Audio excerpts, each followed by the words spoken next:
What's up, y'all? It's me, Erica. You have reached Erica De Niro TV. Thank you for stopping by and thank you for watching. Thought I saw somebody sitting on their porch. It's too damn early to be sitting on your porch. 6:39 Pacific time. Pacific time. What's up, y'all? Who the fuck bit Beyonce? Tiffany Haddish better shut her goddamn mouth. I'm telling you something.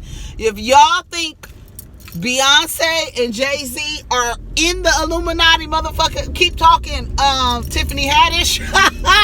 Keep running your goddamn Sagittarius mouth. Do Sagittarius women have issues with success? Cause I'm seeing a pattern here. What the fuck is going on with Tiffany Haddish? I don't even want to talk about Tiffany Haddish. I really want to talk about Love and Hip Hop Atlanta. And I really want to talk about how I was not going to review it because I think it's a fucking mess, but they have turned it into a goddamn Negro novella. Do you hear me? It is a novella for the Negroes because the intro is like they actually are all dressed alike for the intro. Like they have this theme for the intro and they're all dressed alike. They've all been styled. I don't understand why they're trying to make this a thing. I don't know. I think at this point with Love and Hip Hop Atlanta is that we are just going to have to accept that they have turned this into a goddamn soap opera. We are going to have to suspend logic. That means, you know what the fuck it means. We're just going to have to remove all of it. But the real shit I really want to talk about is Stevie J and the storyline that they got going for him. I don't know if he agreed to this or he's okay with this or what, but they're really showing how these record industry niggas be using these women now. And you know, I'm one to ask. You know, I've always wanted to know, because I did not know that there was a slew of strippers who aspired to be rappers. I didn't know that. I don't know. I just figured I don't know. I didn't know that. But it seems like there is a trend of exotic dancers who have always desired to be rappers. I know what it is. Men see these women want to be in the music industry. They figure, oh, you could be in the movie, bitch, you bad, you look good, your ass, da da da da. You can sell a lot of records. Guess what? We are over the days where people can have little to no talent and look good. We're done with those days. We have gone past that. We are now expecting these bitches to, one, have a great singing voice and some talent, and two or three, look decent, okay? At least look like you got some damn sense. The thing is that Stevie J with Erica Mena, I don't know all the people. I think it's so weird. Mimi's a lesbian this season. It's just a lot of crazy shit going on, and it's a lot. It's a whole lot. Let me lock my doors. It's weird because, let me tell you, I don't even know all the people on the show. I don't know the girl who Shooter, whatever his name is. I probably will not talk about her because that whole situation is stupid. How you come on the show, it's your second season, and y'all already got drama with your ex. Your ex is, I don't know if that was her boyfriend. She said she was married to him or known him since she was 19, and she been through all this stuff. I don't know. That whole shit is crazy. And then you got Tommy. She's back. Tommy is another one. Like, I think Atlanta really has, I tell people all the time about Atlanta. Atlanta is a place of showmanship. It's about showmanship. Okay? It's not about anything else but showmanship. And I can go through the whole psychology of why we are very showy people and why it's all about showmanship and let me show you what I have, let me show you what I can get, and you don't know the backstory of the person or how they're getting the money or what their taking away out of their lives in order to get this money, what they're compromising. You don't know any of that. All you see is the show. And when you see the show, that all for me, what I get from that is stagnation. I always say that Atlanta is a place for showmanship, and showmanship equals stagnation. Like, you're not moving anywhere if all you're doing is being the showrunner. You're the showrunner. You showing everybody. You show.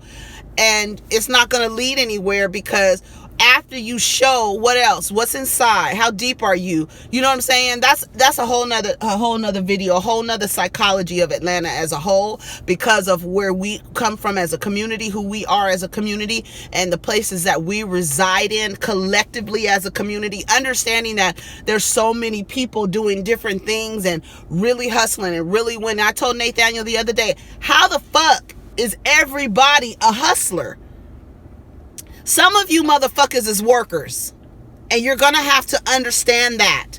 And kudos to you for trying to, take on the role as a hustler. Kudos to you, but not everybody is a hustler, and that's just facts. Those are facts, okay?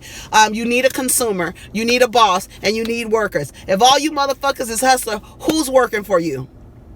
Okay, great. So Tommy's back on the show. She is, I just don't know what's going on in Atlanta. And it's like, for me, I have to remember that this show is fake. It's all fake. I do believe that Stevie J is really going out finding. I don't want to even say these women are naive. Y'all know what Stevie J does. I don't like to victim blame, but it's not like this man is doing shit in secret to where, I went up to Stevie J's hotel room and he took advantage of me or propositioned me, and I didn't know he was like that. There's documents of him, documented video of him talking shit to women, promising them this and that, signing them to fucked up contracts. I don't understand how Esther Lita had put herself in that position. When she shares with Mimi her story, her backstory, I'm not even talking about episode 1. Episode 1, I was just like, I don't know if I'm going to be able to do this. But I knew from episode 1 that Erica Mena was up to no good. No way in the world that you telling Estelita that you came down here to make sure he wasn't taking advantage of you, but then you are trying to be the face. And here's another thing in the record industry, and this is and when we always talk about women being pitted against each other in the record industry, if you notice, each crew in music and record labels or whatever, each crew has one woman, and that one woman believes that she is the queen of the label. She's the first lady of the label. So it makes it difficult for other women to be signed to the label, because a woman has taken into her mind that she is the only person that can reign over the label. She's the only queen, the only first lady. And then it lets you know that you can only have one at a time. Like, there cannot be more than one queen. There can't be more than one first lady. We've adopted these patriarchal standards in the music industry and in life, that there could only be one. And when there's only one, if anyone else comes, why is it a problem for Estelita and Erica to be on the same label? Why was it a problem of Love and Hip Hop LA for A1 to work with a woman and work with his wife? It's a problem that women have adopted. It's only one woman at a time. One woman at a time. And, in hip hop, we always say, oh, why do they pit each other against each other? Okay, if we're going to get to the culture of hip hop, that is what it is. Who's the best? Who's the best? You say you the best. Okay, we about to battle. We're going to see who's the best. That's wonderful. I don't have any problem with women battling each other. I do have a problem with women saying that they could only be one woman on the label. That's not good for y'all. It's not good for women collectively to say that only one woman can be on the label at a time, or only one woman can be the queen of, or only one woman can be the first lady of. It's not fair, and it does a disservice to all women in the music industry. period. Erica Mena and Stevie J, he's telling her, you want to be the face of Danger Zone. First of all, has any album, any single, any record been released on Danger Zone that has done anything? Erica talking about, I'm going to get to Atlanta so I can start making these hits. What hits? What hits? You don't have it. You don't even have it. I'm sorry, Erica Mena. You don't have it. You don't even look like you can dance. I don't know. Maybe you can dance. Maybe you could do I don't know. But it don't even look like you can get up there and dance. There's a stark difference between Amara La Negra and Erica Mena and Estelita. I ain't seen Estelita can't sing. She can't carry, That's why what Stevie J is doing is underhanded. He is a predator. But these women are actually laying the bait out for him. You really think that Stevie J's gonna do something with you? Did he do something with Jasmine? And they all run to Mimi like she's the bottom bitch. Like she's the madam of this situation. And she tells all of them, he is going to use you. He's not going to do right by you. And then she admits that she fucked him. So now everything that you do, you really want to be the first lady of Danger Zone. No, I'm so glad. I know Jocelyn is looking at this like, I am so happy. I don't have no earrings on or nothing.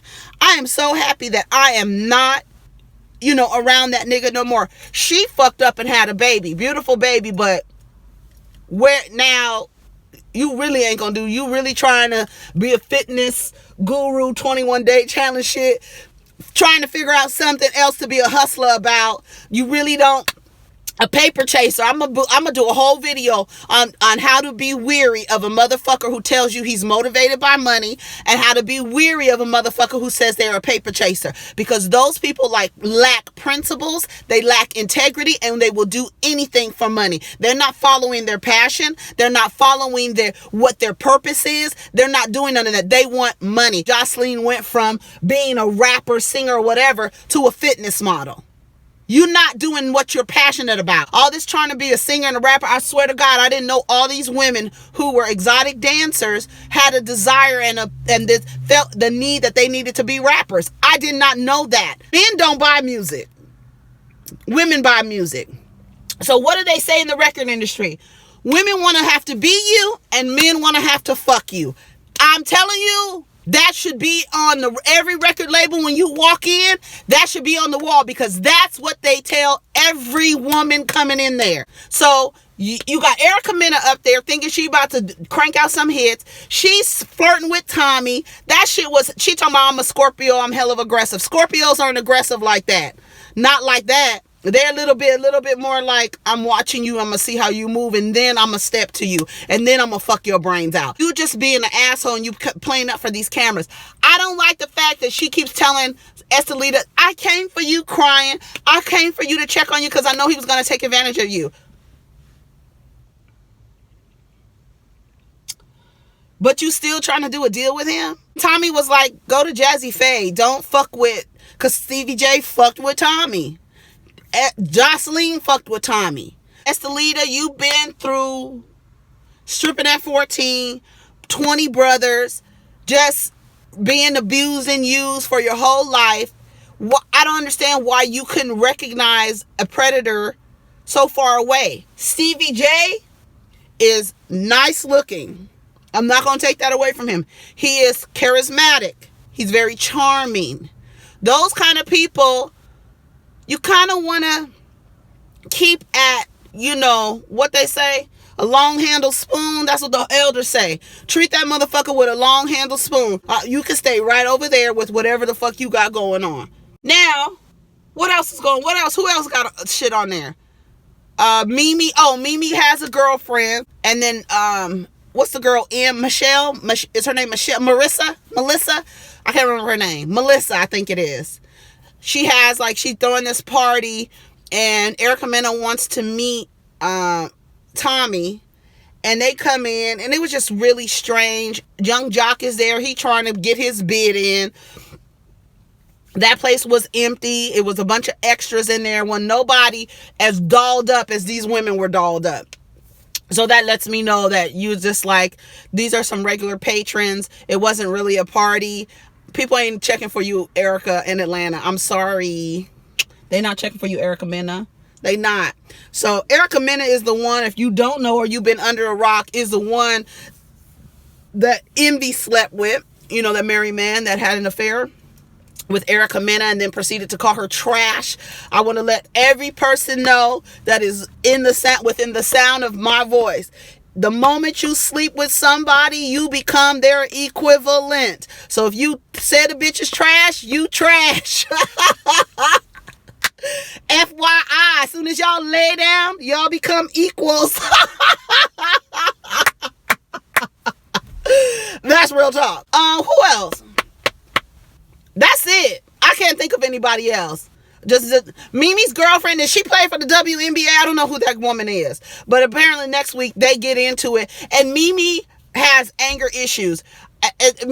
She go from 0 to bull in like seconds. Like, she gets so angry, like real fast, and it gets like very aggressive. She has a lot of aggression in her tone when she gets mad at somebody. I don't know, this season, I just have to understand that this is just a Negro novella, and I'm just going to have to understand this is just a black soap opera, and I'm going to have to suspend logic. But it's like kind of silly because I don't understand. Do they have their SAG cards for doing this? Because y'all acting. This is not real. Oh, Rashida and Kirk. I almost forgot about them, dumb motherfuckers. Y'all mad at the woman. This is another thing that women, we have got to stop doing that. The same thing. Stop thinking that stop absolving the man of his participation when a man cheats. I know she everybody know about Kirk and Rashid. They've been married for 100 years. Everybody know. The bitch was wrong. However, the nigga is wrong. He is the one with the vows. He is the one that needs to practice self-control. Women who keep and men who keep absolving men of their participation in an affair is fucked up and it's wrong. Kirk knew what the fuck he was doing. You was in a bitch with no condom. The way that Rashida's mom was like, well, you knew you was fucking, so it was on her? Or was it on both of them? Because they trying to make it seem like, and then they're telling Kirk, control your bitches. It's just the way that they are making it seem like she's just, I don't know. She seems like she's up to something. She doesn't seem like she really wants this little boy to be with his family. I don't get that vibe from her, but I don't also understand why they're making it seem like she's the only one, like Kirk's sperm flew from his marriage bed to her apartment in downtown Atlanta and jumped inside her shit and impregnated her. He didn't have really nothing to do with it, you know. Involving the kids, the boy saying it seemed like she wants attention. More than likely she wants attention. Money Scott Young got cameras following her. To me, the thing that I say about Love and Hip Hop Atlanta and what I didn't watch Love and Hip Hop New York, and I really want to because I really love Anais. I love that bitch. I love that bitch and probably only watched one episode of Love and Hip Hop New York, but I fucking love that bitch. Anyway, Kirk and Rashida. When I see in Atlanta, the way I see in Atlanta is, if it's not true, so it's obviously true. Everybody's saying it wasn't true. This is not real. Kirk has cheated on Rashida. You see her try to fix it up, trying to say, oh, well, that was before me. Okay? But he's had babies outside. He got 7 kids. Rashida, she got 3 older ones. Rashida got 2. What's that? It's 2 more. Where they at? And how old are they? Who is they? Where they at? Where are they? Kirk. And then you got this little baby, this new little baby. The girl's mother trying to tell her, bitch, I tried to tell you to leave that motherfucker alone. He is married. Her mother looked like she was ready to cry. And like, bitch, I didn't sign up for this. Now you got our whole family on camera. You have to be a special type of person to allow video cameras to be stationed in your home and following you around for 6 months. You have to be a special kind of person to do that. Kirk and Rashida, they're doing it. This girl with her baby, the baby is all on camera. They're not even blurring out the baby's face. The baby's privacy is over with.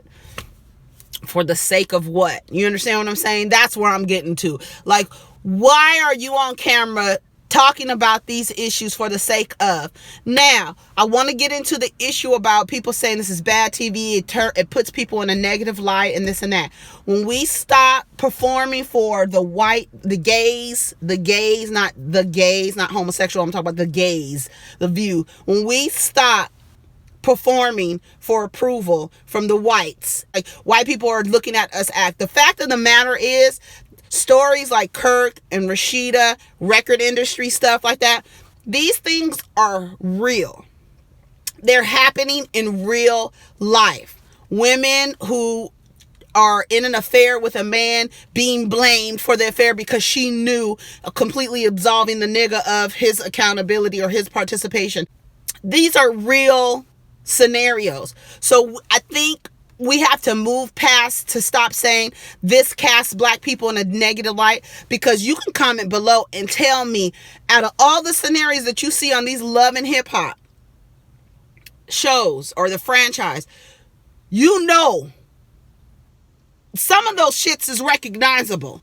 A lot of people, my theory is, a lot of people do not like to watch these, all black reality shows because it casts us in a negative light. I have a feeling that when a person turns on the television, it's for entertainment. They are looking to escape their reality. They don't want to turn on Love and Hip Hop and see their homegirl. They don't want to turn on the Love and Hip Hop and see themselves. Okay? So I think that's the reason why a lot of people say it puts us in a negative light. The truth of the matter is, issues like this happen. So we have to stop saying, it's a negative view of women fighting this and that. Okay. What I do like about these shows is that they put people together so that they can talk, although a lot of them end up fighting. But I think that it's good to show like people getting together and having a conversation about conflict instead of resolving conflict physically. I think that is a good thing to show people how to do that. A lot of the shows, they don't do the fighting, but a lot of these other shows, they need to find like, what was that? Love and Hip Hop Miami. I really believe that when after these women see themselves, they're gonna hopefully they say, I need some other tools to learn how to resolve conflict, because fighting doesn't resolve it. It doesn't do anything. It just lets out the aggression. Your ego is in full charge of you at that moment where you want to fight because you feel like you've been disrespected or blah blah blah. All right. That's all I have to say. I spent 25 minutes talking about this. I wasn't going to watch it, but after I saw the storyline that they got going for Stevie, I was like, I need to review this, because they're really showing how men in the record industry. First of all, does Danger Zone got any distribution? That's what I want to fucking know. I'm still trying to figure out, does Danger Zone got any records out? Let me know. Hip your girl, because I really don't know. I haven't seen. I don't even know why anybody would think that Stevie J could do anything for them. Stevie J makes beats. I don't know of anybody who Stevie J has ever managed besides Jocelyn. I haven't seen anything. And then in the next episode, they're walking into like some studio going to meet Stevie J, and he got a black girl in there. Like, what are you doing with this girl? You telling her she gonna be the face of Danger Zone? I think we just fall into a trap as women, thinking that we got to be the only woman on the label. The only thing, we got to get out of that. That shit. The only woman in my crew, only female in my crew, and I kick shit like a nigga do, pull the trigger too, fuck you. Who else? I could go through the list. Y'all, we already know how they do it. But that is a way to pit women against each other. Now, I do not think, it's a little bit off topic, but I do not think Nicki Minaj and Remy Ma battling like with their talent is pitting women against each other. That's the culture of the music industry. If you say you're better of hip hop, if you say you're better, you're gonna prove it. When we in a cypher, when you say I'm better than you, let's prove it right now. And if you can't prove it, you're not the best. No matter what you think, no matter how many record sales or album sales or whatever, you're not the best if you can't beat the person, your opponent. Period. So that's all I got for Love and Hip Hop Atlanta. Tell me what y'all think. Put your comments below. Like, comment, subscribe, and share. Thank you all the newbies for here, all the new subscribers for coming. And I'm being nosy. I'm at the park. It's early. I'm at the park. I'm about to go get me some coffee, edit this video, and upload it. All right, y'all. Take care of each other.